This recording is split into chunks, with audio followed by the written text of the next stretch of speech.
ನಮಸ್ಕಾರ ವೀಕ್ಷಕರೇ, ರೇಖಾ ಕನ್ನಡತಿ ಚಾನಲ್ಗೆ ಸ್ವಾಗತ. ಇಂದು ನಾವು ತರಕಾರಿ ಪಲಾವ್ ಮಾಡುವ ವಿಧಾನವನ್ನು ತಿಳಿಸ್ಕೊಡ್ತೀನಿ, ಬನ್ನಿ. 2 ಕಪ್ ಆಗುವಷ್ಟು ಅಕ್ಕಿಯನ್ನು ತೆಗೆದುಕೊಂಡಿದ್ದೀನಿ ನಾನು.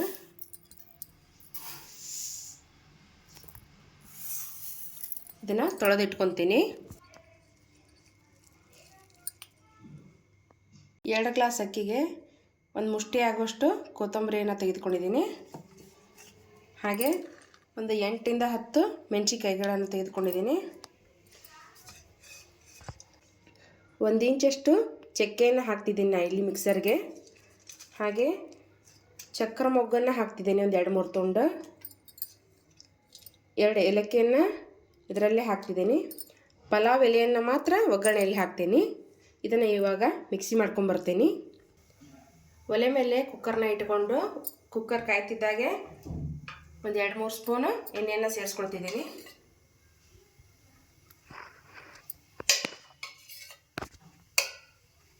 ನೀವು ಬೇಕಿದ್ರೆ ಅರ್ಧ ತುಪ್ಪ ಅರ್ಧ ಎಣ್ಣೆಯನ್ನು ಹಾಕ್ಕೋಬೋದು. ನಾನಿಲ್ಲಿ 3 ಸ್ಪೂನು ಎಣ್ಣೆಯನ್ನು ಹಾಕ್ಕೊಂಡು 1 ಸ್ಪೂನು ತುಪ್ಪವನ್ನು ಹಾಕ್ಕೋತಾ ಇದ್ದೀನಿ.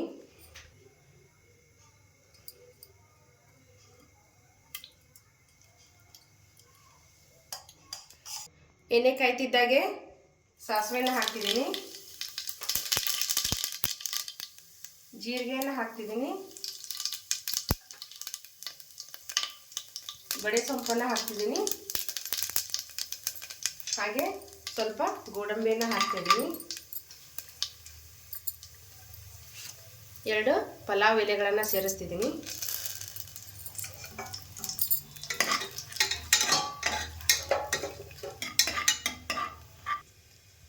ಈರುಳ್ಳಿಯನ್ನು ಸೇರಿಸ್ಕೊತೀನಿ.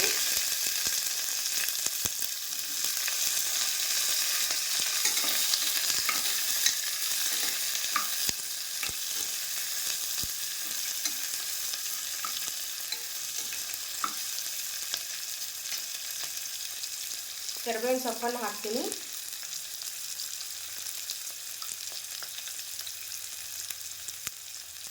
ಕಟ್ ಮಾಡಿರುವಂತಹ ಕ್ಯಾಪ್ಸಿಕಮ್ ಅನ್ನು ಸೇರಿಸ್ಕೊತಿದ್ದೀನಿ.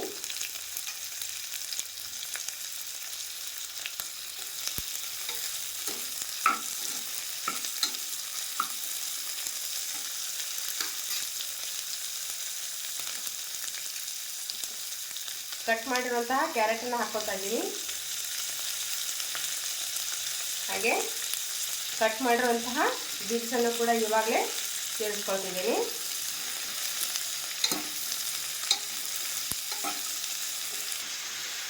ಒಂದು ಸ್ಪೂನಷ್ಟು ಶುಂಠಿ ಬೆಳ್ಳುಳ್ಳಿ ಪೇಸ್ಟನ್ನು ಸೇರಿಸ್ತಿದ್ದೀನಿ. ಮೊದಲಿಗೆ ಹಾಕಿದರೆ ತಳ ಹಿಡ್ಕೊಳ್ಳುತ್ತೆ ಅನ್ನೋದಕ್ಕೋಸ್ಕರ ಇವಾಗ ಹಾಕ್ತಿದ್ದೀನಿ ನಾನು.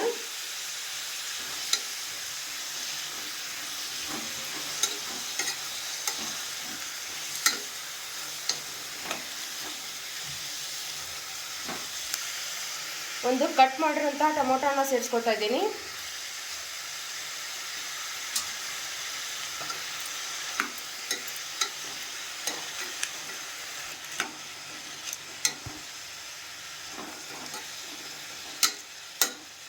ಇವಾಗ ರುಚಿಗೆ ತಕ್ಕಷ್ಟು ಉಪ್ಪನ್ನು ಸೇರಿಸ್ಕೊಳ್ತಾ ಇದ್ದೀನಿ. ನಾನು ಉಪ್ಪನ್ನು ಸೇರಿಸ್ಕೊಳ್ತಾ ಇದ್ದೀನಿ. ನೀವು ನೋಡ್ಕೊಂಡು ಹಾಕ್ಕೊಳ್ಳಿ, ನಿಮ್ಮ ರುಚಿಗೆ ಎಷ್ಟು ಬೇಕೋ ಅಷ್ಟನ್ನು ಸೇರಿಸ್ಕೊಳ್ಳಿ. ಆಗಲೇ ಮಿಕ್ಸಿ ಮಾಡ್ಕೊಂಡಿರೋಂತಹ ಪೇಸ್ಟನ್ನು ಸೇರಿಸ್ತಾ ಇದ್ದೀನಿ. ಇವಾಗ ಸರಿಯಾಗಿ ಮಿಕ್ಸ್ ಮಾಡ್ಕೊಳ್ಳಿ.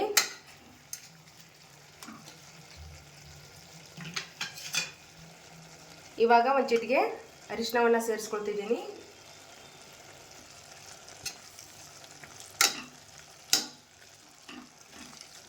ಈ ಹಂತದಲ್ಲಿ ಅಕ್ಕಿಯನ್ನು ಹಾಕ್ಕೊಳ್ಳೋಣ.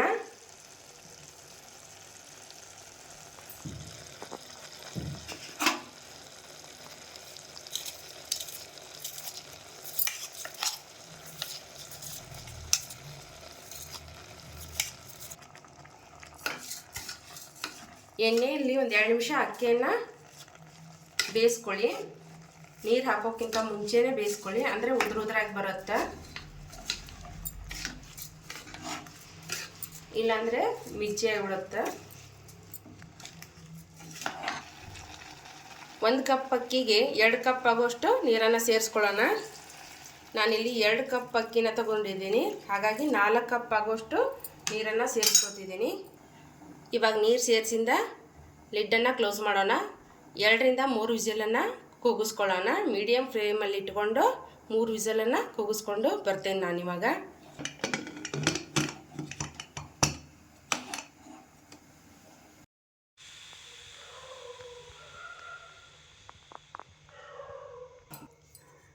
ಇವಾಗ ರೈಸ್ ಆಗಿದೆ, ಹಾಗೆ ಕುಕ್ಕರ್ ಕೂಡ ತಣ್ಣಗಾಗಿದೆ. ಓಪನ್ ಮಾಡಿ ನೋಡೋಣ ಯಾವ ರೀತಿಯಾಗಿ ಬಂದಿದೆ ಅಂತ.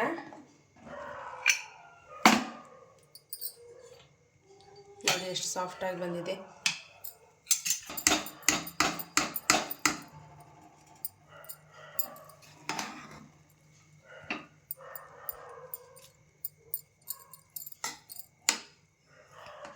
ನೋಡಿ ಯಾವ ಥರ ಚೆನ್ನಾಗಿ ಬಂದಿದೆ ಅಂತ. ಉದುರಾಗಿ ಕೂಡ ಬಂದಿದೆ. ನೀವು ಒಂದ್ಸತ ಮನೆಗೆ ಮಾಡ್ಕೊಳ್ಳಿ, ಹೇಗೆ ಬಂದಿದೆ ಅಂತ ನನಗೆ ತಿಳಿಸಿ. ರೇಖಾ ಕನ್ನಡತಿ ಚಾನಲನ್ನು ಸಬ್ಸ್ಕ್ರೈಬ್ ಮಾಡಿ, ಶೇರ್ ಮಾಡಿ, ಲೈಕ್ ಮಾಡಿ, ಕಮೆಂಟ್ ಮಾಡಿ. ಧನ್ಯವಾದಗಳು.